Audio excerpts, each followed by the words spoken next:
Welcome into room 442. Mikey Singh, Sara, Poraria. You guys know what that means. It's time for some TFC updates, or rather the lack thereof. Mikey, you were at training earlier today, and there is still no update on Lorenzo Insigne. Is this concerning? Yeah, a little bit, right? I think TFC are trying to be really delicate with the situation, making sure that they get the information right. You never want to jump the gun on a timeline with an injury, especially a muscle-related injury, which we do believe that is the case. So he is still apparently being evaluated by team medical staff, and they're still trying to diagnose exactly the timeline for when Lorenzo Insigne will make his return. But the longer that this goes on, you have to wonder if it's maybe a bigger issue than they hoped it would have been, right?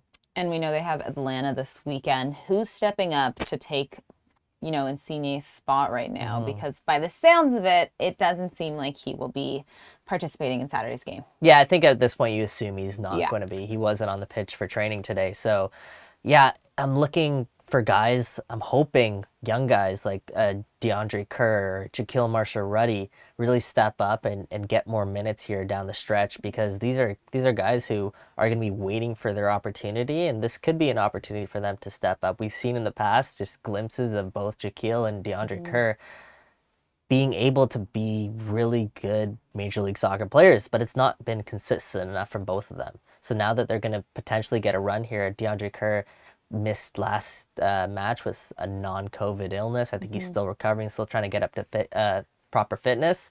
So hopefully he's going to be ready for Saturday. And another guy I'm looking at is Ayo Akinola. Yeah. We saw him come on, right? And he looked decent in his debut, but he's got to put it all together, and he might not get more time right now than when Insigne's out. Yeah, I mean, the confidence definitely wasn't there, in my opinion, from Saturday's match, but the more you get minutes, the more that builds. So that we could potentially see that. Other big news you mentioned was that Victor Vázquez back in training. He had a rib injury, missed the opening match.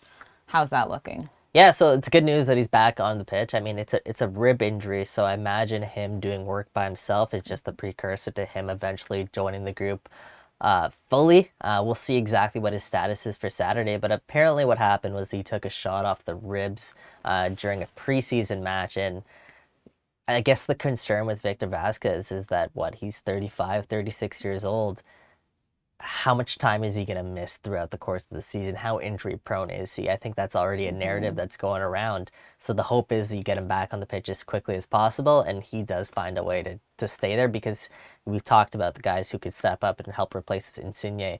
Victor Vázquez is a big piece there, and I think he would have actually came on the pitch last match if he was on the bench, because I think Bob Bradley just really values him. Yeah. And finally, we have to talk about Kadin Chung's contract has been terminated by TFC. 24-year-old defender came to TFC at the beginning of the 2022 season, 8 matches in total. Is this surprising?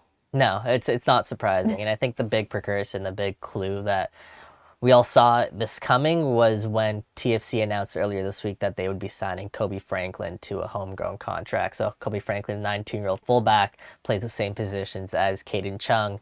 And even dating back to last season, when you watched Kadin Chung go down to MLS Next Pro, he wasn't actually starting every single game for TFC2 down the stretch. So that lets you know kind of where he was valued almost by the club in terms of their hierarchy. And when Kobe Franklin signs, you can almost say he passed Kadin Chung on the TFC depth chart, and he's 5 years younger than Kadin Chung. So I think for all parties, it was just beneficial for a clean slate. We'll see what happens next with Kadin Chung, whether he does go to the Canadian Premier League, back to where he was so good with Pacific FC and made a name for himself here in Canada, whether it's somewhere else. We'll keep tabs on him. But yeah, I mean, 8 starts, as you said, throughout the course of the season, but none since May. So it's been a tough go. Yeah, lots of moving parts as the season just starts for TFC. We'll have our eyes on it and hopefully be getting some sort of news on Lorenzo Insigne.